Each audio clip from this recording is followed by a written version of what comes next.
Hello, everyone, with another episode of Silver Expertise Lessons of a Life Lived. The last couple of episodes have been kind of on the serious side, so I figure it's time to lighten it up with a good, funny story. So, this story is about me pimping out my dad and getting unknown to him.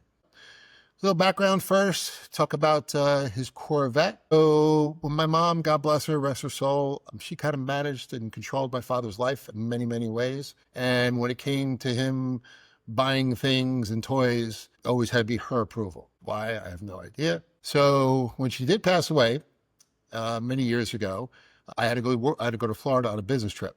Dad was like, "No problem, don't worry about it." He's like, go do your business trip." He's like, "Services aren't until Thursday." He's like, "I'll be fine. You're just gone for a day." So when I came back to the airport from my trip, I stopped by the house. I grabbed a sandwich along the way and figured I'd have a little sandwich with him and have a little scotch with him. And as we're sitting there at the kitchen table, we're talking, and he goes, out of the blue, "I think I'm going to buy a Corvette," which is something my mother would never let him do. So I said, "You know what? She's not here to hit you with a frying pan. Screw it. Do it. Spend my inheritance. I don't care. Go have fun." So we buried my mother on Thursday. He went and bought a 2005 Corvette convertible off the lot. And he was very, very happy. It was funny. Some of the old ladies in his community, the retirement community he lived in, he'd be driving around and he'd be like, "What are you doing, you old fool, in that car?" And my father, very reserved, very quiet, but once in a while he came up with a good one.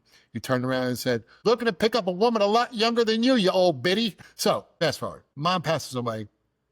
2 years go by, and I lived in Toms River. Dad lived in Brick, so 15 minutes away. Dad used to come over for coffee all the time. And Dad comes over for coffee one morning, and he goes, you know what? I love my dad. My dad was a salt of the earth. He was such a good man, kind man, but he was kind of like Eeyore. He was not an extrovert.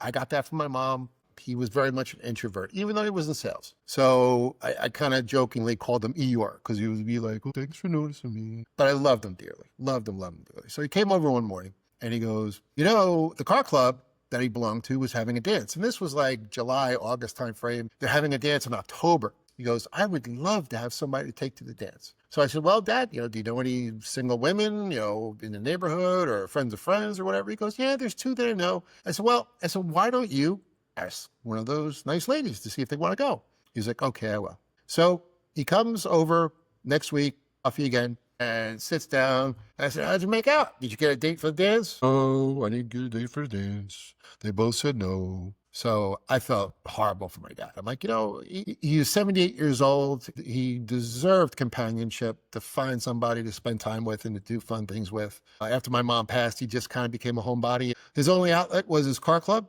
the car museum that he was part of over in Bayhead, New Jersey, and some of his close friends that were still alive that he actually grew up with. I'm like, all right, Dad's got no game because he was married for 52 years. He was with Mom, I think, 55 years. So he's got no game. So I'm like, all right, I had to take matters in my own hands. Unbeknownst to him, I go ahead and go on the website Our Time, which is a singles dating website for 50 and over. And I go on there, I grab 6 pictures from Facebook, and I go ahead and put them on this profile. And right in the dating profile, I say, "This is my dad's dating profile, but I am doing this for him. He has no idea that I'm doing this. And my dad lives in Point Pleasant, Brick area. He likes boats. He loves cars. He has a Corvette. He loves going to car shows. He belongs to a car museum, a car club. He likes going to the inlet and watching the boats. He likes to fish." So I had 30 reply, and I had to go through all these emails. And there was this one woman from Manchester. She lived the next town over from me and from my dad. And she was just like, "I want to meet your dad. Your dad seems like a great guy. I love cars. I love car shows. My son has a Corvette. He takes the car shows. I go with him." So I'm like, wow, sounds pretty cool. Gal's into Corvettes. She likes car shows. Awesome. So I go ahead and I message her. We're messaging back and forth and back and forth. And I said, "Please share with me your cell phone number." And I said, "Well, next time my dad comes over, I will go ahead and give him your number to give you a call." So Dad comes over for dinner one night, and I go ahead and I open up my laptop, and I said, "Check this out." He goes, "What is this?" I said, "It's your dating profile." "I don't have a dating profile." I'm like, "Yes, you do. I'm your pimp.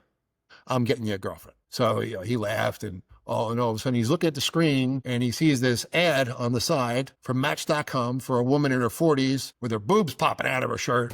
He goes, "Is she interested in me?" I'm like, That. Number one, that's an advertisement. Number two, lower your standards. You're 78 years old. You're not going to score that.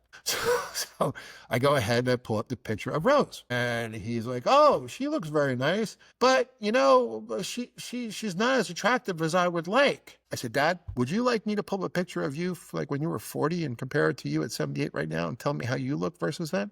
Same for me. When I was 30 versus today, it's called aging. It's called getting older. I said, "Listen, she's not obese. She can walk. She can talk. She lives on her own. She drives." I said, "She's known as a catch. So you have to call her."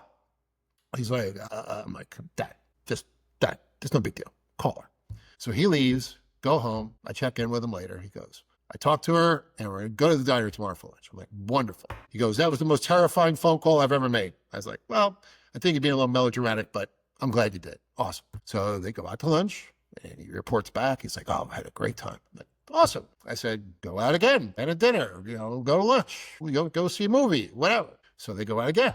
And then he calls me. "I need some dating advice." 78-year-old father calling his son for dating advice. So I said, "What do you need?" He goes, "When is it appropriate to kiss her?" Super sweet. My dad, just awesome guy. Love him and miss him so much. I said, "Next time you drop her off," I said, "why don't you walk her to her door?" He goes, "Oh, I always do that." I said, "Okay, great. Walk her to her door and ask her if it's okay to give her a hug and a kiss. Good night or goodbye." He goes, "Okay, got it." They go out again. He calls me. He goes, "I did exactly what you said." I said, "Okay, how'd it go?" She grabbed me by the back of my head and jammed her tongue down my throat. I said, "Well, Dad, I guess she likes you." And he goes, I think she wants sex." I said, "Whoa, pump the brakes, pump the brakes, pump the brakes." I said, "Wait a second." I said, "You had a quadruple bypass 2 years ago." I said, "So first thing you got to do, go see the doctor. Go see a cardiologist, get signed off on." And I said, "Well, move forward from there." So he goes to see his doctor. Doctor says he's healthy enough to have sex. He calls me up. I said, "All right." I said, "I'll get you some of the blue pills. I'll hook you up. Don't you worry." So he comes on over. I give him the blue pills. Something else happened, which I can't say in this podcast because I'm trying to keep it G-rated. I'll skip that part.